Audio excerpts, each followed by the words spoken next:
주일 예배에 오신 모든 분들을 환영합니다. 묵도하심으로 다 같이 하나님께 주일 예배를 드리시겠습니다.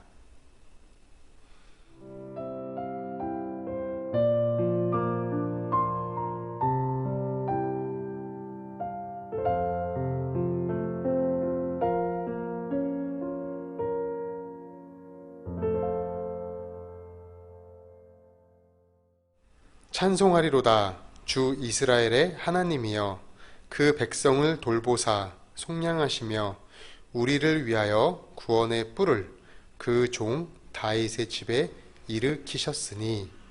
아멘. 하나님, 우리를 주님의 자녀로 불러주시고 속량하시며 구원의 은혜로 살아가게 하시니 감사드립니다. 그러나 지난 한 주간을 뒤돌아봤을 때에 허락하신 삶 속에서 오직 주님만을 의지해야 하는데 그러지 못한 저희들의 모습이 있었습니다. 구원의 감격 속에 살지 못하고 세상의 탐심과 세상의 감격만을 추구하며 살아갔던 죄된 모습들을 용서하여 주시옵소서. 이 시간 저희들의 죄를 주의 보혈로 깨끗이 씻어주시고 용서하여 주시고, 그래서 우리가 언제나 주님 안에서 새롭게 될 수 있도록 도와주시옵소서. 언제나 저희를 돌보시는 주님의 손길을 사모하기 원합니다. 저희 삶에 베푸신 긍휼들을 하나하나 헤아리며 주 안에서 즐거움을 가득 누리는 저희들의 삶이 될 수 있도록 인도하여 주시옵소서. 혹 세상의 문제로 인한 근심의 한숨들이 저희 안에 있다면 오늘 주시는 은혜로 말미암아 기쁨의 고백으로 변화되는 은총을 경험할 수 있도록 인도하여 주시옵소서. 예수님의 이름으로 기도드립니다. 아멘. 다 같이 사도신경으로 신앙 고백을 하시겠습니다. 전능하사 천지를 만드신 하나님 아버지를 내가 믿사오며 그 외아들 우리 주 예수 그리스도를 믿사오니, 이는 성령으로 잉태하사 동정녀 마리아에게 나시고 본디오 빌라도에게 고난을 받으사 십자가에 못 박혀 죽으시고 장사한 지 사흘 만에 죽은 자 가운데서 다시 살아나시며 하늘에 오르사 전능하신 하나님 우편에 앉아 계시다가 저리로서 산자와 죽은 자를 심판하러 오시리라. 성령을 믿사오며 거룩한 공예와 성도가 서로 교통하는 것과 죄를 사하여 주시는 것과 몸이 다시 사는 것과 영원히 사는 것을 믿사옵나이다. 아멘.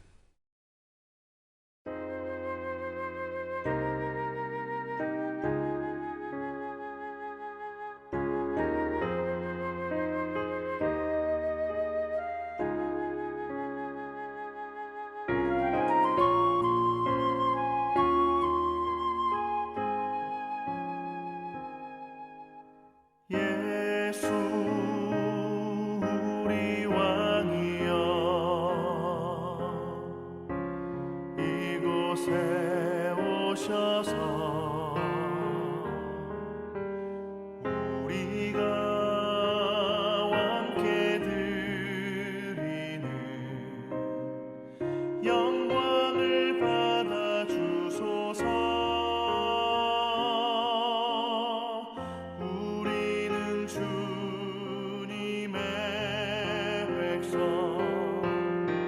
주님은 우리 왕이라.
광고 드리겠습니다. 주일 예배 안내입니다. 지난주부터 보내드린 링크를 클릭하시거나 유튜브에서 더 가까운 교회를 검색하시면 됩니다.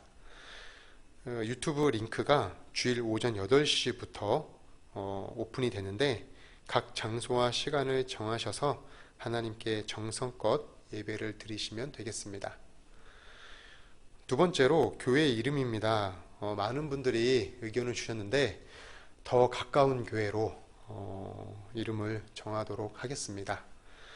이렇게 또 많은 그 문자와 또 격려, 또 많은 피드백 주셔서 감사드리고요.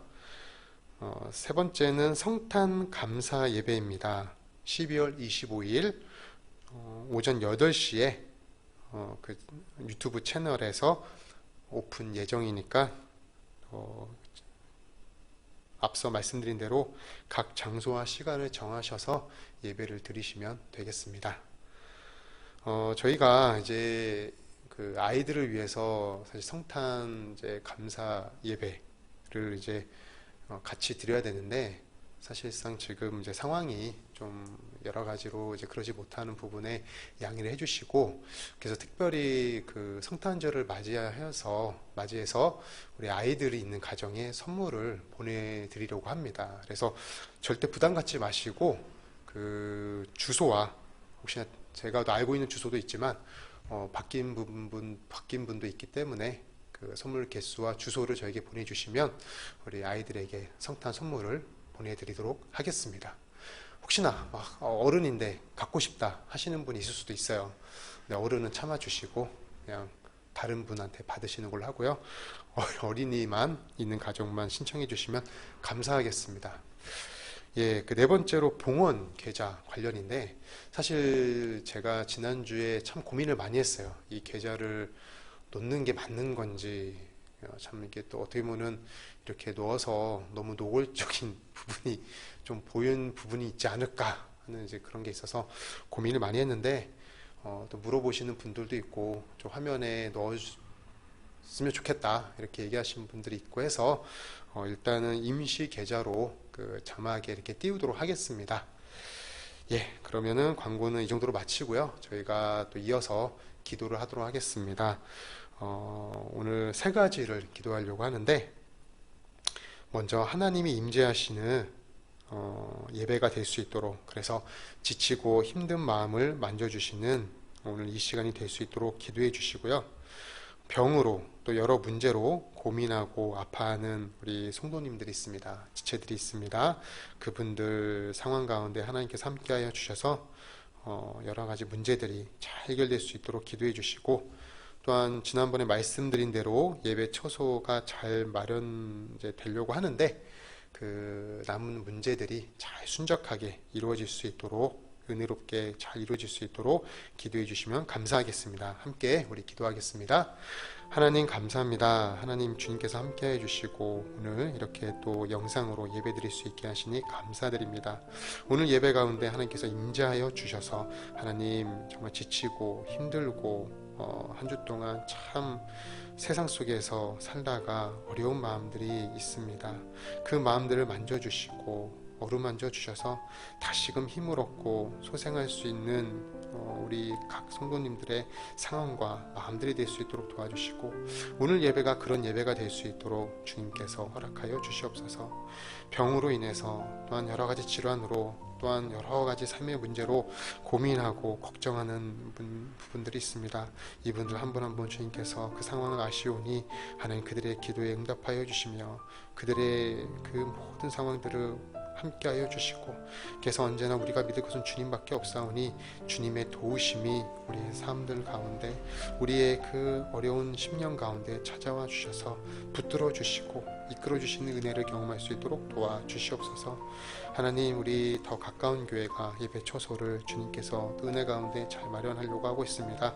하나님, 모든 문제들이 순조롭게 이루어질 수 있도록 도와주시고, 계속 코로나 기간이지만 하나님 저희가 온라인으로 또 그리고 현장에서 이렇게 예배드릴 수 있는 그 날이 속히 올 수 있도록 하나님 모든 문제들 주님 안에서 잘 이루어질 수 있도록 도와주시옵소서.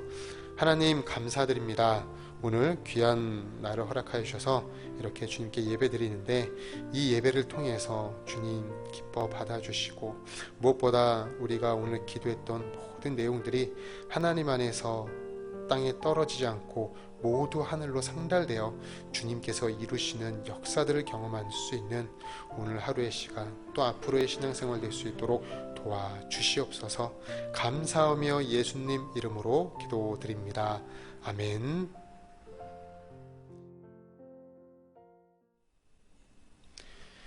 봉헌의 시간입니다. 우리 찬양 406장 하나님께 드리시겠습니다. 찬송가 406장입니다.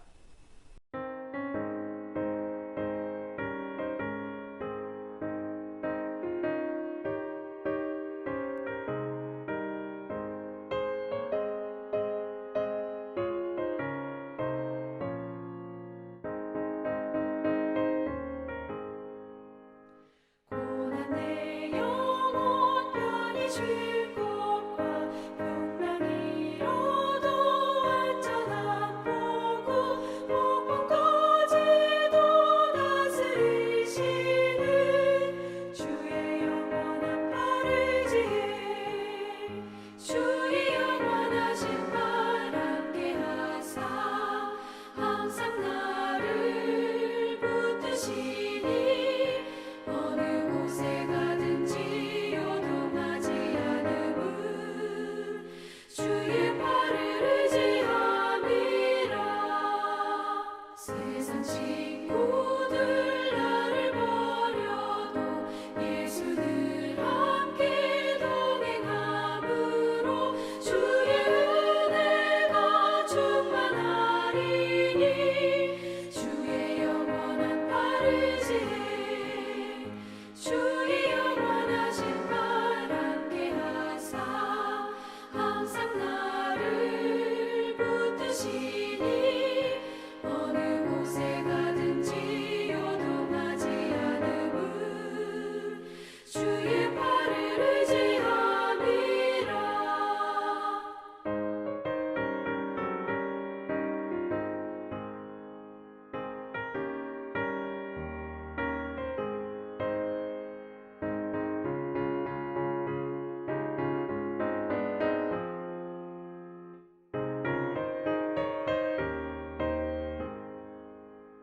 나의 믿음이 연약해져도 미리 예비한 힘을 주시며 위태할 때도 안보하시는 주의 영원한 팔을 지혜 주의 영원하신 팔 함께 하사 항상 나를 붙드시니 어느 곳에 가든지 요동하지 않음은 주의 팔을 의지함이라.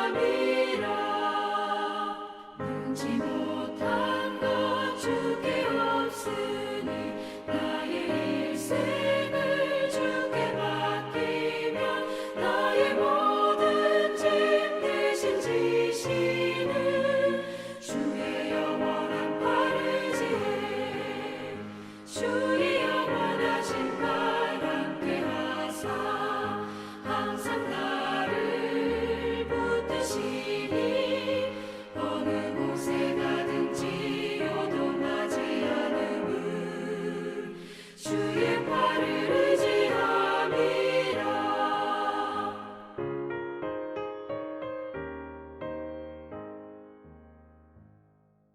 하나님의 말씀을 오늘 이렇게 함께 읽겠습니다. 오늘 우리가 함께 읽으실 말씀은 시편 113편 1절에서 3절입니다. 시편 113편 1절에서 3절입니다. 우리 함께 읽겠습니다. 할렐루야, 여호와의 종들아 찬양하라. 여호와의 이름을 찬양하라. 이제부터 영원까지 여호와의 이름을 찬송할지로다. 해 돋는 데에서부터 해 지는 데에까지 여호와의 이름이 찬양을 받으시리로다. 아멘. 오늘 우리 읽은 말씀을 통해서 먼지 더미에서 일으키시는 하나님이란 제목으로 하나님의 말씀을 나누도록 하겠습니다. 6일이면 성탄절입니다. 성탄절의 의미, 예수님께서 우리에게 오신 이유는 우리에게 은혜를 주시기 위함입니다. 은혜라는 것은 딱 뭐 하나 어떤 뭐 획일화된 은혜 이게 아니라 하나님이 주시는 은혜는 다양해요. 인생이 예를 들어서 100명의 인생이 있다면 그 인생 100명이 똑같은 은혜를 주시는 게 아니라 그 인생의 100명의 인생마다 각기 다양하게 또 그 상황에 따라서 이렇게 필요를 채우시는 게 하나님이십니다. 그래서 은혜가 있다는 거는 기쁨이 있거든요. 은혜가 있다는 거는 참 즐거움이 있고 우리 안에 어떤 소망이 있다는 뜻입니다. 그래서 저는 오늘 본문을 통해서 하나님이 우리에게 어떤 모습으로 또 어떻게 오셔서 은혜를 베푸시는지 그것을 한번 보려고 합니다. 오늘 113편 1절부터 3절은 유명한 찬양의 근원이 되는 구절입니다. 해 뜨는 데서부터 해 지는 데까지, 여러분 다 잘 아실 거예요. 해 뜨는 데부터 해 지는 데까지, 이 찬양 아시죠? 예. 제가 다른 건 다 돼요. 외모도 다 되고 말도 다 되고 하는데 하나님께서는 공평하신 분이라 하나를 안 주셨는데 그게 노래거든요. 저는 참 노래 잘하는 사람 보면 부럽더라고요. 근데 하여튼 그 해 뜨는 데서부터 해 지는 데까지 이제 찬양이 있는데 이 찬양의 근원이 되는 구절이 오늘 이제 말씀입니다. 그래서 이제 본문에 그러잖아요. 1절에 할렐루야 여호와의 종들아 찬양하라 여호와의 이름을 찬양하라 이제부터 영원까지 여호와의 이름을 찬송할지로다 해 돋는 데에서부터 해 지는 데까지 여호와의 이름이 찬양을 받으시리로다. 아멘. 그러니까 쉽게 말해서 해 뜨는 데서부터 해 지는 데까지 하나님을 찬양했다라는 얘기는 온종일 하루 종일 하나님을 찬양했다는 것입니다. 그런데 여기서 궁금한 게 있어요. 야, 도대체 이 시편 저자에게 하나님은 어떤 은혜를 베푸셨길래 하나님이 어떻게 이 사람에게 그 은혜로 다가오셨기에 이 사람이 하루 종일 하루 온종일 하나님을 찬양할 수 있을까? 그런 의문이 듭니다. 그에 대한 비밀이 뭐냐? 그에 대한 비밀이 여기 이제 5절, 8절 쭉 나오는데 7절만 한번 제가 읽어볼게요. 이 시편 기자가 하루 온종일 찬양할 수밖에 없었던 그 이유는 뭐냐? 7절에 가난한 자를 먼지더미에서 일으키시며 궁핍한 자를 거름더미에서 들어세워, 이어서 8절입니다. 지도자들 곧 그의 백성의 지도자들과 함께 세우시며, 그러니까 쉽게 말해서 먼지더미, 거름더미에서 그 한 인생을 들어세워서 어떤 나라의 왕, 지도자로 세우셨다는 것입니다. 여기서 먼지더미, 거름더미라는 것은 뭐냐면 이 히브리어 원어적으로 봤을 때 그냥 단순히 그냥 먼지, 뭐 거름 이게 아니라 정말 냄새나고 쳐다보기도 싫은 어떤 그 쓰레기, 똥무더기를 얘기하는 게 이 구절이거든요. 그러니까 정말 말도 안 되는 그런 똥무더기 같은 상황에서 한 인생을 들어 세워서 왕으로 세우셨다고 하는데, 그래서 하나님을 찬양할 수밖에 없다. 이 고백이 오늘 시편 113편의 바로 전체적인 구성인 것입니다. 과연 먼지더미, 거름더미에서 들어 세우셨던 그 인물은 누군가? 그 인물이 누구인가? 한번 오늘 보도록 하겠습니다. 하나님께서는 그 이스라엘에 이제 왕을 세우셨잖아요. 원래 왕을 세우지 않기로 작정하셨지만 사람들이 이제 이스라엘 백성들이 계속 왕을 세워달라, 우리도 왕 갖고 싶습니다. 그러니까 하나님께서 이제 하는 수 없이, 뭐 이제 하는 수 없이라기 표현이 그렇지만 하나님께서 그래, 너네가 진짜 왕을 또 원했으니까 그래 한번 왕을 세워 보자 해가지고 이제 사울을 이제 왕을 세우잖아요. 근데 왕을 이제 사울을 세웠는데 이 사울이 하나님의 말씀을 잘 순종하고 잘 따르면 되겠지만 아시다시피 사울이 불순종을 합니다. 그러니까 불순종을 하게 돼서 하나님께서 사울을 왕으로 세우신 것을 후회하게 돼요. 그러면서 어떻게 되냐? 이제 사무엘을 부릅니다. 사무엘을 불러서 야, 내가 사울을 이제 왕으로 세웠지만 이제는 그의 시대가 끝나게 하고 새로운 왕을 세우려고 한다. 그래서 내가 너를 불렀다. 아, 예, 저를 부르셨습니까? 사무엘이 얘기를 하는 거예요. 그러면서 하나님께서 사무엘에게 뭐라고 말씀하십니까? 너 베들레헴의 이새의 집으로 가서, 저기 있는 이새의 집으로 가서 거기서 나의 명령을 이제 따라라. 그 명령이 뭐예요? 바로 이제 거기 집안에 있는 누군가를 왕으로 세우라는 의미잖아요. 그래서 이제 사무엘이 그 말씀을 듣고 이제 갑니다. 근데 여기서 우리가 중요하게 좀 인지해야 될 것은 뭐냐면, 사무엘이 사울에게 뭐 아니면 주변 사람들에게 나 이제 새로운 왕을 세우러 갈 거야 이렇게 얘기하고 간 게 아니에요. 왜냐하면 이미 사울이라는 왕이 있는데 또 다른 왕을 세운다? 이거는 사울의 입장에서 반역죄거든요. 이거는 사울이 알게 되면은 사무엘은 처형당하는 그런 상황입니다. 그래서 하나님께도 사무엘이 뭐라고 얘기합니까? 아, 사울이 알면 어떡합니까? 걱정을 하게 돼요. 근데 이제 그런 상황이기 때문에 사무엘이 이새의 집에 갈 때 이제 이렇게 소문내서 간 게 아니라 이제 몰래 간 거고, 또 이새도 사무엘이 오는 이유를 몰라요. 일단은 통보만 받았어요. 내가 몇 날, 며칠, 몇 시에 너네 집에 방문할 거다. 이제 이런 상황이죠. 근데 예전에 우리가 이제 좀 알아야 될 것은, 예전 고대 사회 때는 선지자 중에 대선지자, 그러니까 그 당시에 선지자들이 많았거든요. 근데 그 중에 대선지자 사무엘이 집에 온다? 이러고는 대단히 의미 있고 큰일입니다. 야, 선지자 중에 대선지자 사무엘이 우리 집에 온다고? 와, 좋은데? 이거 우리 집에 무슨 어떤 큰 좋은 일이 일어나겠는데? 그러니까 되게 흥분되고 즐거운 이제 이런 상황이거든요. 그래서 이제 지금으로 말하면, 쉽게 말하면 그 어떤 이제 신방받는 그런 느낌이에요. 만약 목사님이 이제 신방을 온다. 뭐 제가 여러분 집에 누구 가정에 간다. 그러면 여러분들이 그래 오세요. 뭐 이제 뭐 편하신 분은 그렇게 할 수 있죠. 근데 대부분은 제가 신방을 간다고 하면은 다 집도 청소하고 뭐 아니면은 이제 뭐 다과도 준비해 주시고, 아니면 옛날 이제 80년대 90년대 같은 경우는 신방이라는 게 되게 활성화됐잖아요. 그래가지고 막 사람들도 많이 오고, 또 많이 이제 그 가족들도 웬만하면 자녀들도 다 한 자리에 모여서 목사님 말씀도 듣고 또 기도도 받게 하고 이런 이제 분위기였습니다. 근데 이제 지금은 좀 세상이 좀 이제 상황 분위기가 달라지고 해서 이제 뭐 그렇게까지는 안 하지만, 그 고대 사회 때는 아마 우리 80년대 90년대 그런 느낌처럼 그 대선지자 사무엘이 온다는 자체가 큰일이었고, 그 집안의 모든 사람들을 다 불러야 되는, 하인들조차도 불러야 되는 그런 상황이었습니다. 자, 그래서 이제 그 사무엘이 다 왔어요. 사무엘이 왔는데 이새가 이제 딱 이제 오셨습니까? 사무엘 선지자님, 이제 이렇게 마중을 나와서 이제 집에 들어오게 합니다. 그러면서 모든 가족들을 이제 인사를 시키고 소개를 해요. 그러면서 이제 사무엘이 자기 아들들을 쭉 이제 데려옵니다. 엘리야, 뭐 아비나답, 삼마, 이렇게 첫째, 둘째, 셋째 아들들을 총 7명.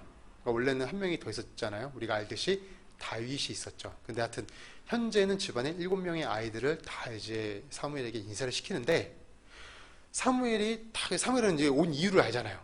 그쵸?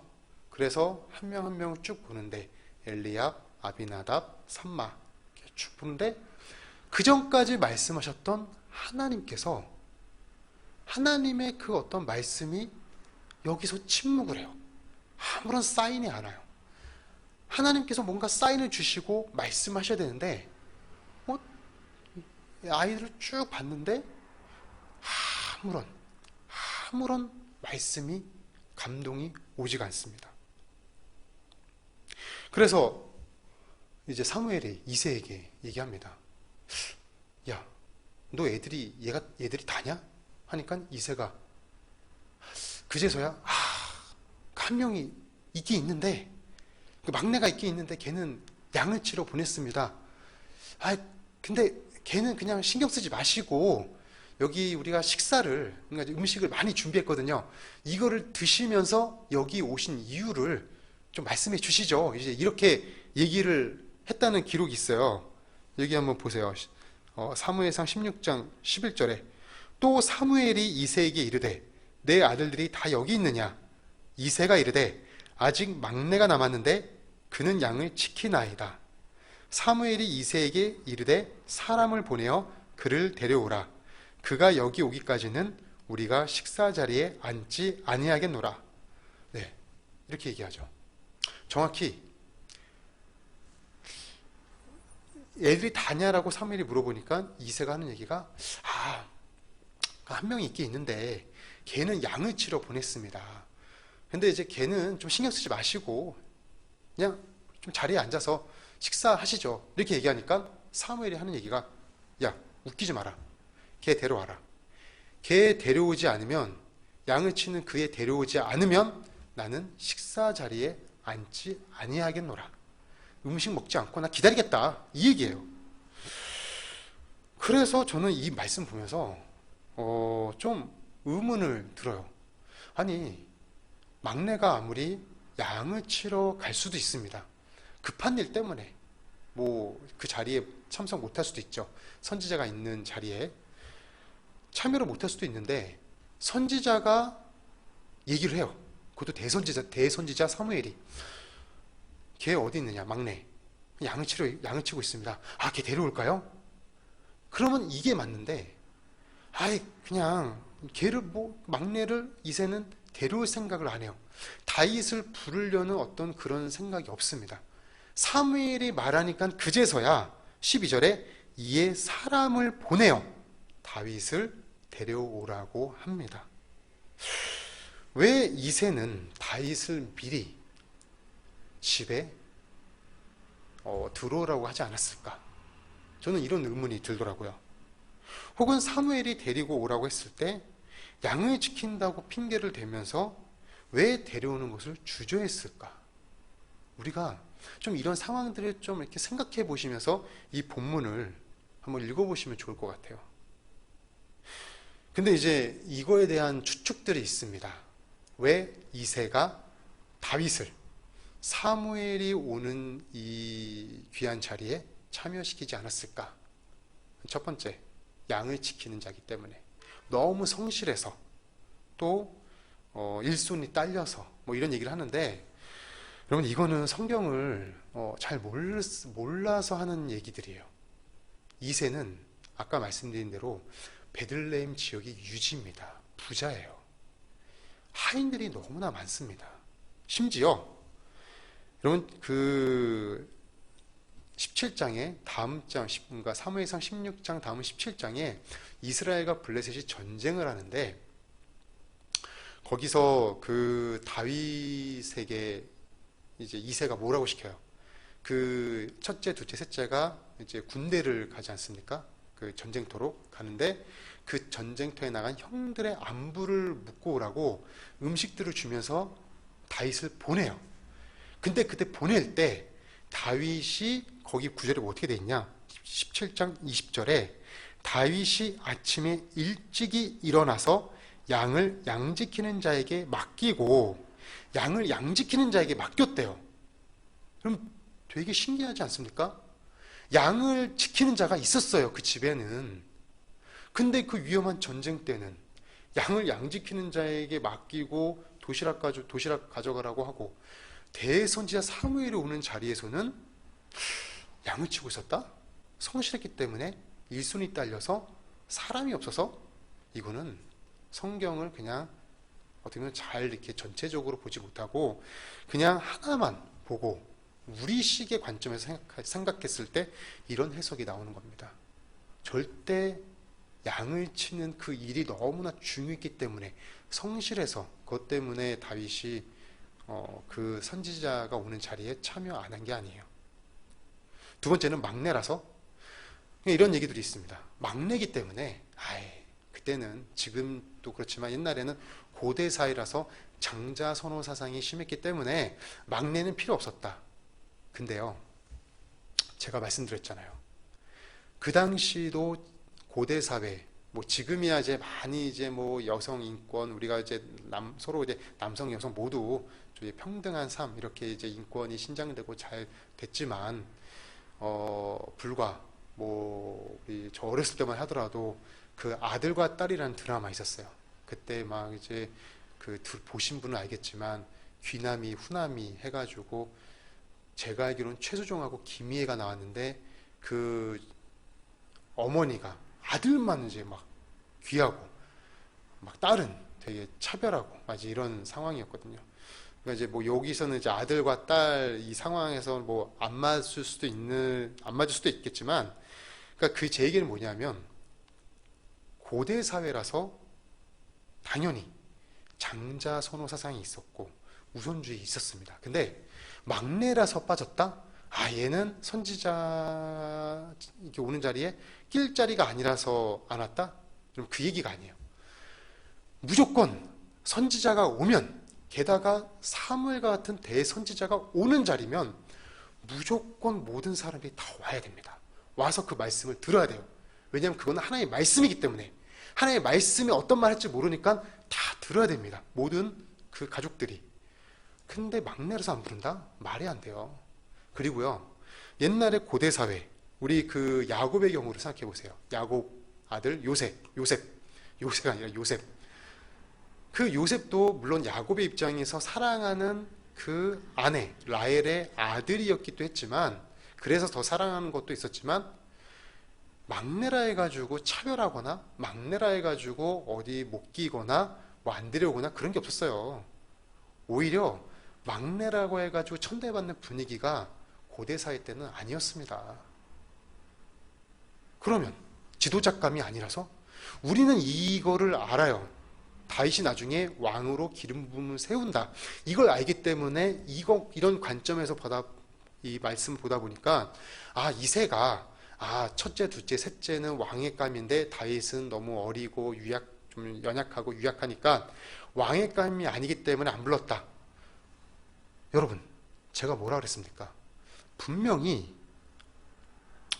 사무엘이 여기 이새의 집에 온 이유를 아무도 몰라요. 왜냐하면 아는 순간 사울 귀에 들어가면 반역죄이기 때문에 그냥 온 거예요.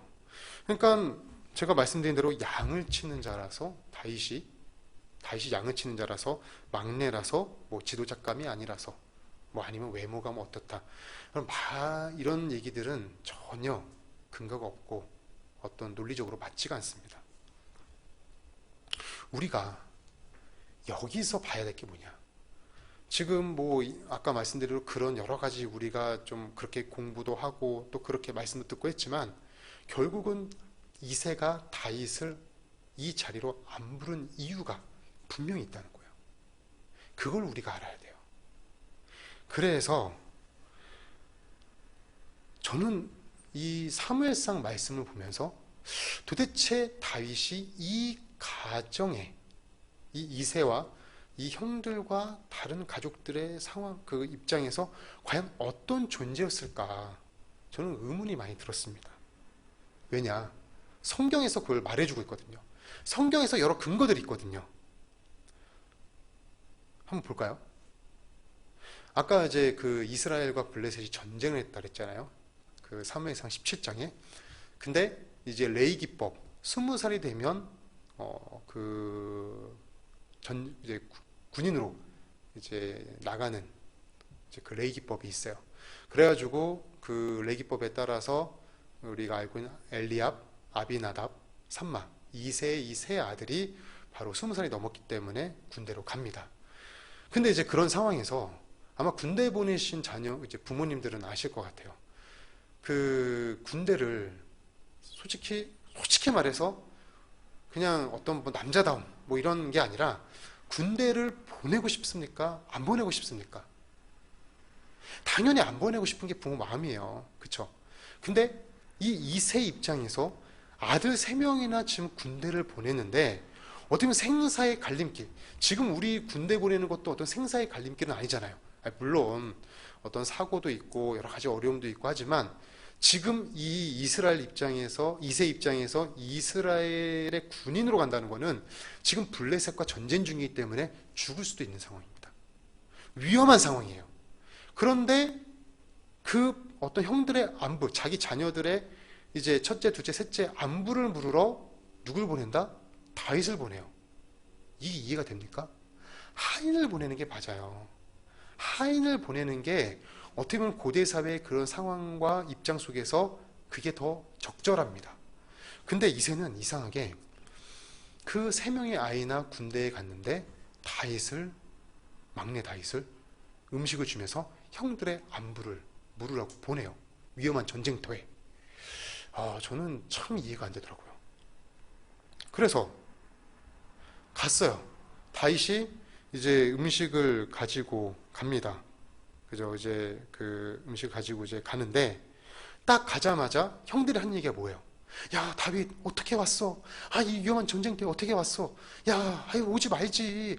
괜찮은데 우리는 어때? 아버지는 잘 계시고 가족들 잘 있고 이렇게 얘기하는 게 맞아요. 그런데 형들이 뭐라고 얘기합니까? 형들이 다윗을 보자마자 하는 말이 사무엘상 17장 28절에 큰형 엘리압이 다윗이 사람들에게 하는 말을 들은지라 그가 다윗에게 노를 바라여 이르되 내가 어찌하여 이리로 내려왔느냐 들에 있는 양들을 누구에게 맡겼느냐 나는 내 교만과 내 마음의 완악함을 아노니 내가 전쟁을 구경하러 왔도다. 이게 무슨 얘기예요? 딱 왔는데 다윗이 형들 저 왔어요 하니까 하는 얘기가 야, 너 왜 왔냐? 너 구경하러 왔냐? 야, 집에 있는 양들은 어떻게 하고 왔냐? 이 얘기예요.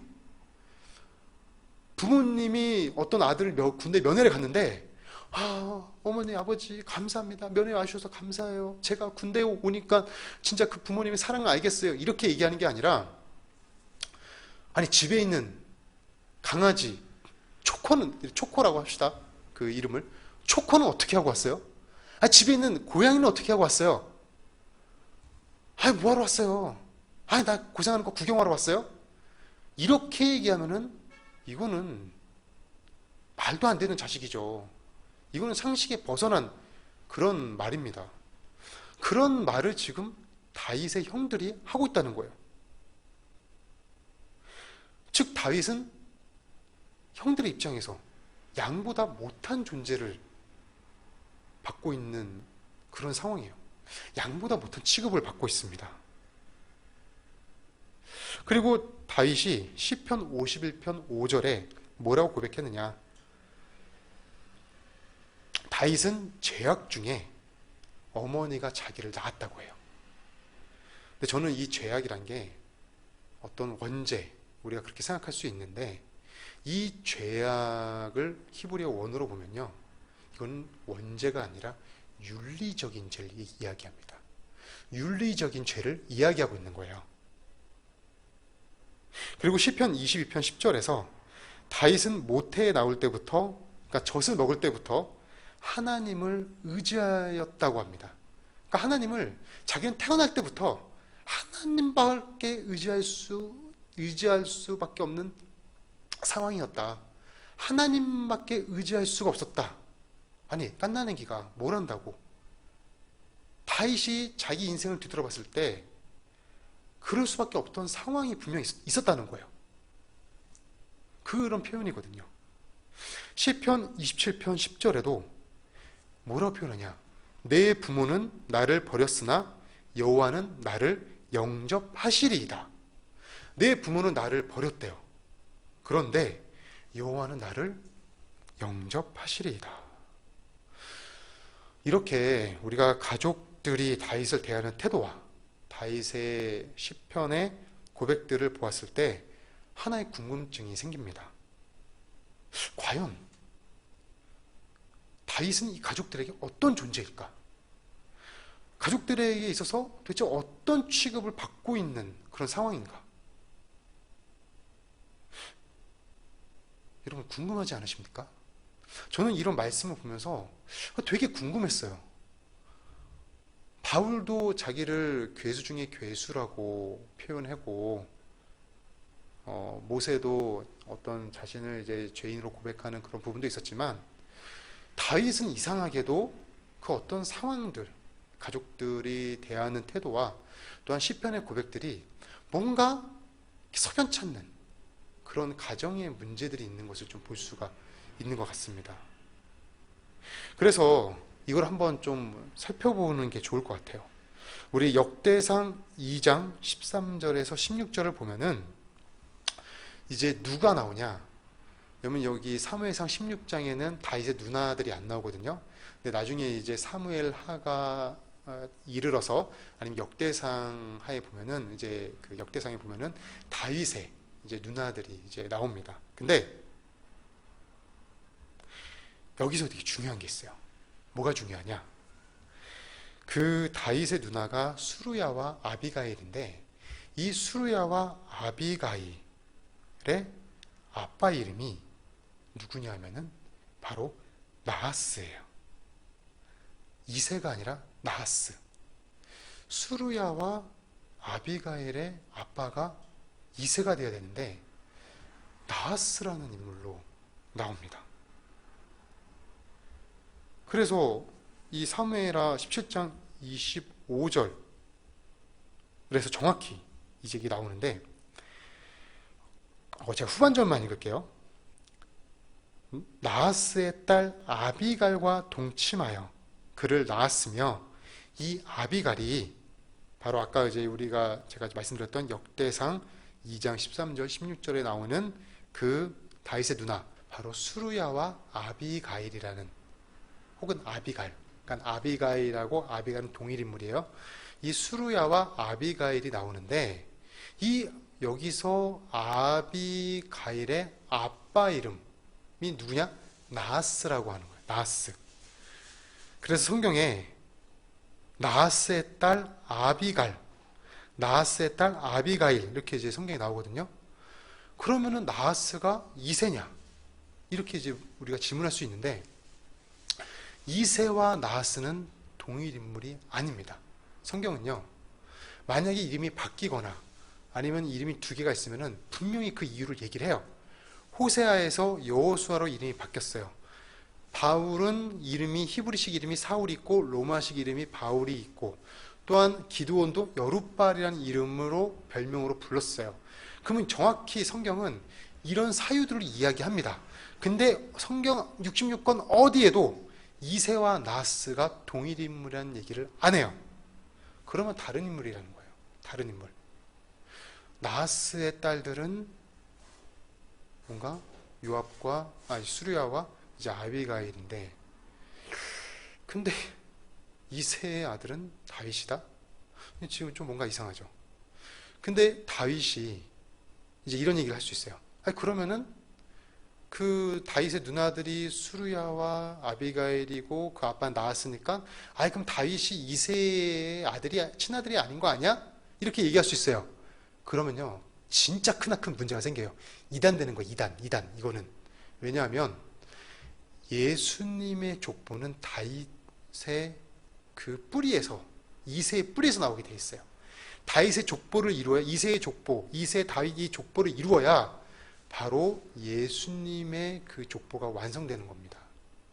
근데 이세의 아들이 다윗이 아니면 그거는 문제가 커지는 거예요. 그러니까 이세의 아들은 다윗이 맞아요. 근데 그 누나들의 아빠는 다른 사람이에요. 그러니까 우리가 이걸 봤을 때 결론적으로는 성경에서는 이거다! A다! B다! 이렇게 확실하게 얘기하지 않아요. 근데 제가 말씀드린 대로 성경은 하나 구절을 그걸 토대로 뭐 이렇게 해석하는 게 아니라 언제나 성경은 전체적인 것을 봐야 됩니다. 전체적인 것으로 성경을 우리가 이해하고 언제나 해석하는 그런 게 있어야 되거든요. 그럼 우리가 전체적인 걸 봤을 때, 지금 전체적인 것을 봤어요. 보고 나서 결론은 뭐냐? 분명히 이새는 뭔가 윤리적이지 않는 부적절한 상황에서 다윗을 낳은 것입니다. 그래서 다윗의 어머니도 어디에도 볼 수가 없어요. 그렇기 때문에 이렇게 된다면 그동안 다윗의 어떤 고백들, 또 가족들이 다윗을 대하는 태도, 왜 대선지자가 왔는데도 불구하고 다윗을 숨기려고 했는지, 이새가 왜 안 비치려고 했는지 그 이유가 정확히 설명이 됩니다. 그래서 여기서 드리고 싶은 말씀이 또 이렇게 오해하시면 안 돼요. 아, 목사님 말씀 들으니까 다윗은 이새가 바람펴서 낳은 아들이래, 불륜의 자식이래, 이걸 생각하면 안 돼요. 이게 포인트가 아니라 이거는 지금 다음 이야기를 하기 위한 전제입니다. 이걸 얘기하기 위해, 이 다음 걸 얘기하기 위해서 이렇게 길게 얘기한 거예요. 그러니까 이것만 기억하시면 안 돼요. 자, 이제 다윗의 시점으로 가보시겠습니다. 여러분, 우리가 이제 이런 부적절한 상황에서 태어난 좀 아들 다윗, 얼마나 그 삶이 힘들고 녹록지 않았겠습니까? 저는 다윗 생각하면요, 그냥 뭐 다윗이 골리앗을 이겼다, 뭐 다윗이 뭐 왕이 되었다, 뭐 하나님을 예배했다, 여러분 이런 부분도 있겠지만, 정말 그 다윗이 오늘 시편 113편의 말씀처럼 먼지더미, 거름더미 같은 인생이라고 우리는 볼 수 있어요. 얼마나 외롭겠습니까? 얼마나 눈물 났겠습니까? 아버지에게, 형들에게, 어떻게 보면 하인에게조차 인정받지 못하는 인물이 다윗이었어요. 그래서 맨날 들로, 밖으로 양치러 나가는 게 다윗의 일이었습니다. 집에 있으면 좋지가 않거든요. 맨날 구박당하고, 그러니까 남들이 일어나기 전에 먼저 일어나서 들로 나가고, 집에 들어오는 시간은 계속 이제 한밤중에 남들이 모두 잘 때 그냥 숨어서 들어와서 그렇게 쪽잠을 자고 가는 그 다윗의 인생. 대선지자 사무엘이 왔음에도 불구하고 초대받지 못하고 그냥 그 들에서 양을 치는 그 비참한 인생, 먼지더미, 거름더미 같은 그 인생이 다윗의 인생이었습니다. 얼마나 힘들었을까요? 저는 다윗이 왜 그렇게 시편에 그런 고백들을 그렇게 시편을 많이 지었는지, 그럼 우리 다윗의 인생을 보면요, 그렇게 여길 수밖에 없어요. 그래서 오늘도 이제 사무엘이 온 이제 그 시점으로 이제 다시 돌아가겠습니다. 다윗이 이제 양을 치면서 이렇게 있는데, 저쪽 언덕 아래에서 이제 누가 불러요. 하인이 왔겠죠. 야, 뭐 다윗, 뭐 저기 뭐 다윗 도련님이라고 했겠어요. 야, 다윗, 너 오래. 야, 일로 와. 집에서 너 불러. 이러는 거예요. 그러니까 다윗이 나 뭐 잘못한 것도 없는데 왜 부르지? 왜냐하면 이런 상황에서는 뭔가를 누가 자기를 부른다는 거는 구박이거든요. 그래서 갑니다. 터덕터덕 가는데, 이제 날 왜 불렀을까? 이제 걱정도 되고 근심도 됐겠죠. 근데 가는데 집에 막 사람들이 모여 있어요. 집 앞에 막 웅성웅성대죠. 막 다윗을 보면서 사람들이 얘는 왜 왔어? 얘는 여기 왜 왔지? 뭐 누가 불렀어? 선지자가 불렀대. 뭐 그러면서 이제 막 수근수근 됐을 거예요. 다윗은 이제 의기소침한 상태로 이제 집에 들어가는데, 이제 사무엘의 입장이에요. 사무엘의 관점에서 이제 그 이새를 통해서 이제 다윗을 불러오라고 했잖아요. 기다리고 있는데 저쪽 입구 쪽에서 웅성웅성 되는 거예요. 그래서 뭐지 하고 딱 봤는데 어떤 소년 하나가 들어와요.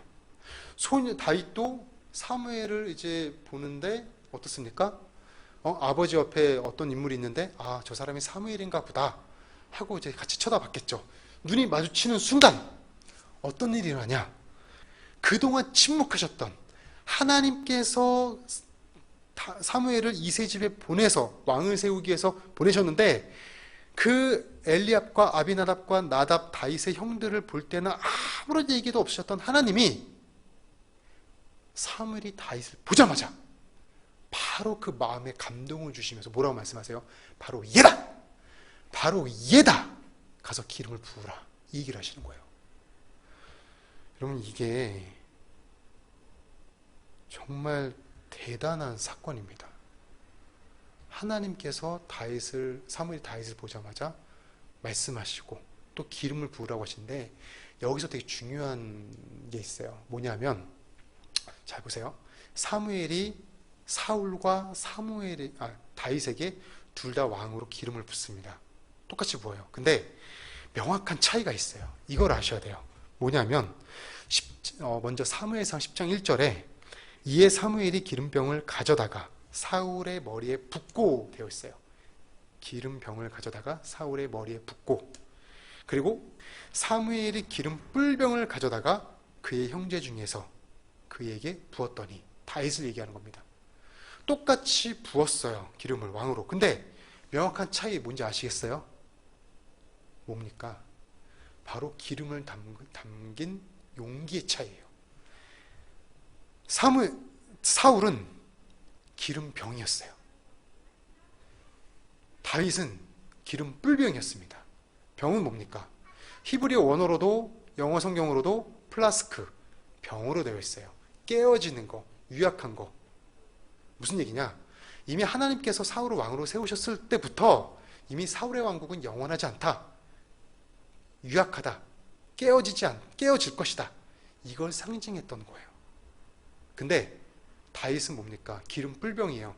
기름 뿔이라는 거는 바로 영어 성경 히브리어 원어로도 뭐라 되어 있냐면은 홀은 솥불입니다. 솥불.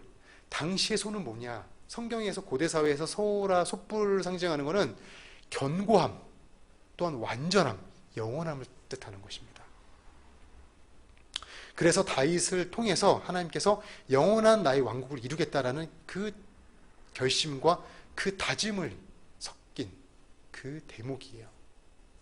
그래서 이제 기름을 이제 붓잖아요. 근데 여기서 사실 되게 중요한 의미가 있습니다.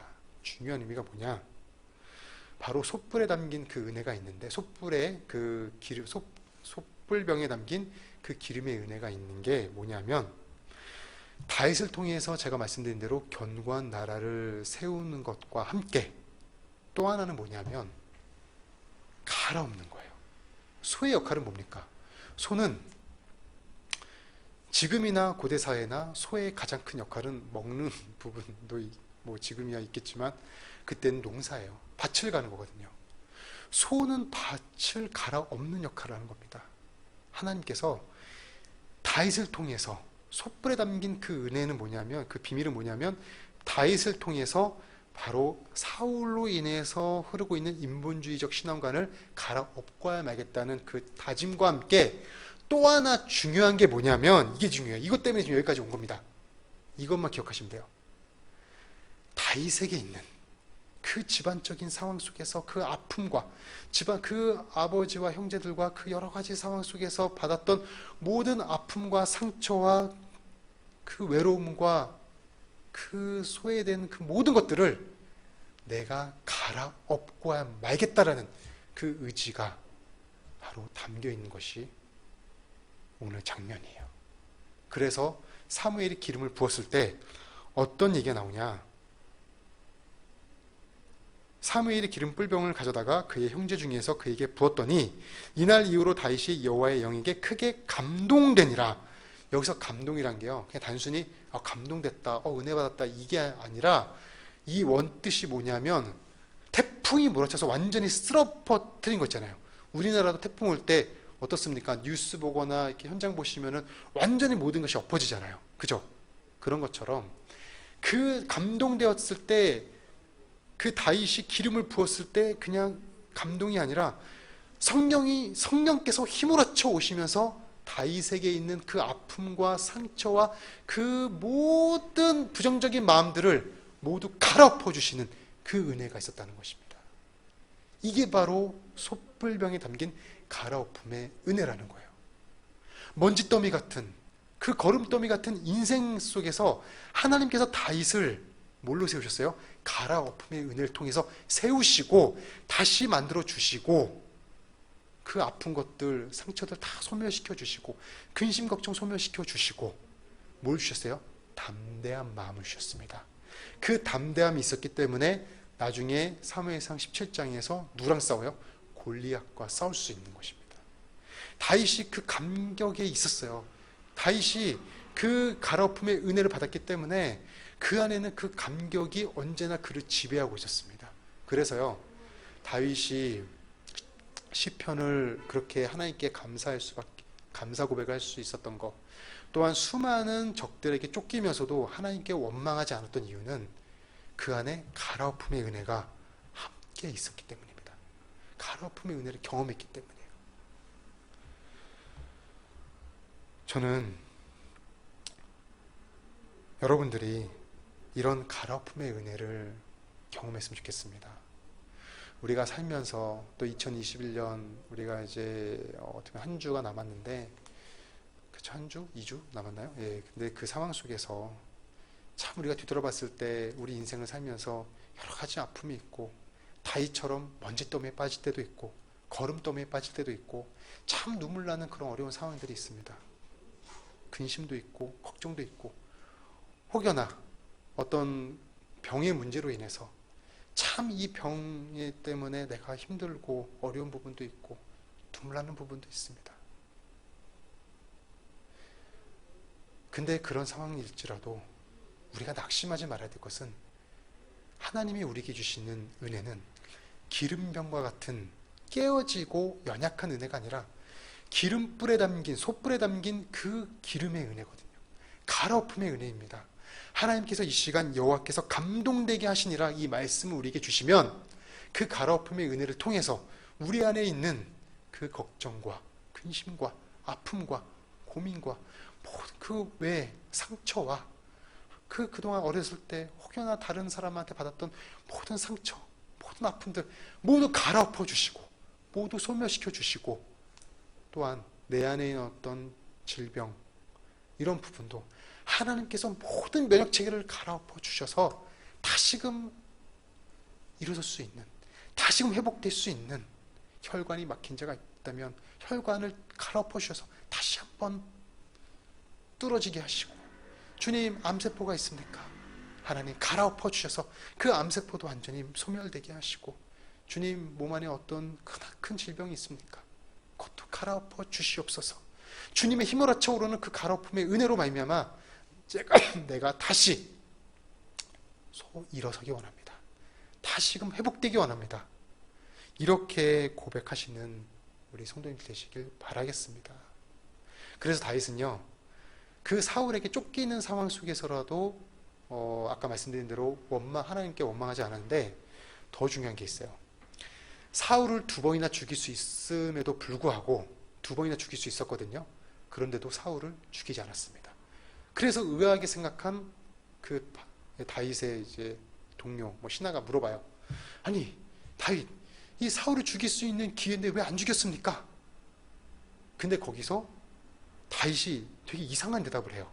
어떤 대답이냐? 하나님이 보고 계시니까 내가 어떻게 죄를 질 수 있냐, 이렇게 얘기하는 게 아니라, 다윗은 2번 다 뭐라고 얘기하는지 아세요? 기억나시면 아시겠지만, 사울도 하나님께 기름 부은 자이기 때문에, 사울도 하나님께 기름 부은 받은 자이기 때문에 나는 죽일 수가 없다라는 뜻입니다. 왜냐하면 자기가 그 기름 부음을 통해서 갈아엎음의 은혜를 경험했거든요. 경험했기 때문에 내가 다시 살아났거든요. 먼지더미에서, 거름더미에서 다시금 부활해서, 다시금 소생해서 내가 새로운 하나님 안에서 인생을 살게 됐거든요.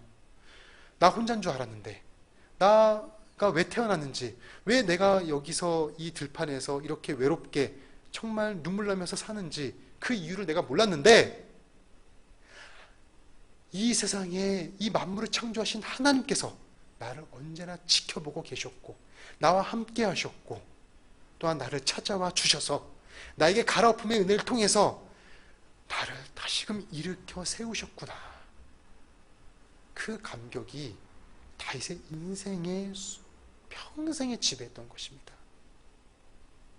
그렇기 때문에 그 감격을 아는 다윗은요, 사울도 그 감격이 있었던 것을 알기 때문에, 본인이 느꼈던 갈아엎음의 은혜를 사울도 경험했던 것을, 본인도 그것을 알기 때문에, 사울도 그것을 알 텐데, 갈아엎음의 은혜를 경험했을 텐데, 내가 어떻게 사울을 죽일 수 있겠는가? 또 나를 지켜보고 계신 하나님이 계신데 내가 어떻게 사울을 죽일 수 있겠는가? 범죄할 수 있겠는가? 그 고백 때문에 다윗은 사울을 죽이지 않았습니다. 마찬가지로 오늘 다윗이 먼지더미 같고 거름더미 같은, 똥무더기 같은 인생 가운데 있었지만, 참 슬픔과 상처가 있는 그 내가 왜 태어났는지, 왜 이렇게 살아가야 되는지 그 이유를 몰랐지만, 하나님께서 그를 일으켜 세우셔서 한나라의 지도자, 왕으로 세우시고, 그렇기 때문에 해 뜨는 데서부터 해 지는 데까지 온종일 주님을 찬양할 수밖에 없다라는 고백이 오늘 시편에 113편에 나올 수밖에 없는 것입니다. 여러분들, 우리는 하나님께 갈아엎음의 은혜를 받으시기 바라겠습니다. 하나님, 나를 갈아엎어 주소서. 내 죄가 있다면 그 죄도 갈아엎어 주소서. 내 문제도 갈아엎어 주소서. 이제는 새롭게 주님 안에서 나아가기 원합니다 라고 간절히 기도하시는, 또 간절히 그걸 바로 소망하시는 우리 모든 성도님들 되시길 간절히 축원드립니다. 기도하겠습니다. 하나님 감사합니다. 하나님, 주님께서 함께하여 주셔서 이렇게 하나님 우리가 주님께 예배드릴 수 있게 하시니 감사드립니다. 하나님께서 갈아엎음의 은혜를 다윗에게 주신 것처럼, 또 경험하게 하신 것처럼 우리의 죄가 있습니까? 우리의 문제가 있습니까? 고민이 있습니까? 이 시간 주님 찾아와 주셔서 갈아엎어 주시고, 먼지더미 같고 거름더미 같은 우리 인생 가운데, 우리 인생인데도 찾아와 주셔서 우리를 손 내밀어 주시고 일으켜 주시고 다시금 담대함을 주시는 하나님, 평안을 주시는 하나님께 감사드립니다. 하나님, 오늘 우리가 하나님이 주시는 갈아엎음의 은혜를 소망하며 우리 삶이 정말 갈아엎음의 은혜를 통해서 다시 한번 새로워지게 하시고, 오늘 하나님께 이 귀한 예물을 드린 손길들을 언제나 기억하여 주셔서 이 정성이 쓰이는 곳마다 주님의 긍휼과 도우심을 경험할 수 있도록 도와주시옵소서. 이제는 예수 그리스도의 은혜와 하나님 아버지의 사랑과 성령의 교통하심이 솥불에 담긴 완전한 갈아엎음의 은혜가 오늘 영상으로 예배를 드리는 우리 성도들의 가정과 직장, 사업장에 간절히 임하기를 지금으로부터 영원토록 주님께서 함께해 주시기를 축원하옵나이다. 아멘.